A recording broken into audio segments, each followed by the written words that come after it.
Okay, so I believe most of us are finished with our dinner now. So, shall we now have a blast on Ziggy's first birthday with our parlor games that we have prepared for all of us. So, these parlor games are ageless.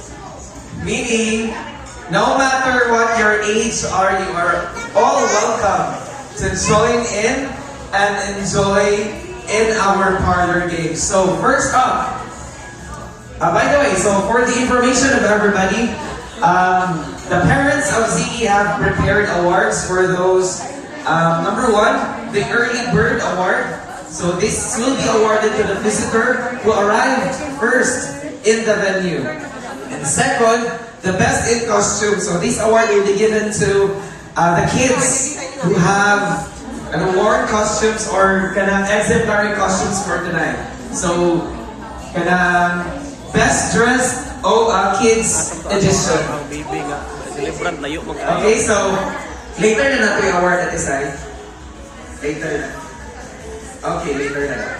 Okay, so our first game for tonight. So let's make this night a memorable one as we are going to enjoy the games that we have prepared today. So first, our first game is Hidden Stars. So before the venue was filled with visitors for tonight, we have Hidden Stars somewhere in the venue. So 5 na siya ka stars, and all you need to do is find them. So katong makakita sa stars, individual prizes na i-prepare ni Ate Saiden for all of you. Again, so let the search begin. Nami mga stars, gitaguan no? Base na siya sa ilalong sa... Pangitan ng Star Axel. Litson, ilalong sa cake. Nawag sila, sinay Star Axel. Ilalong sa lamisa. Ilalong baka sa mga desserts, sa finger foods. Pagitag star. Ang star is dili ng centerpiece. Again, 5 siya ka star, pero dili ng centerpiece.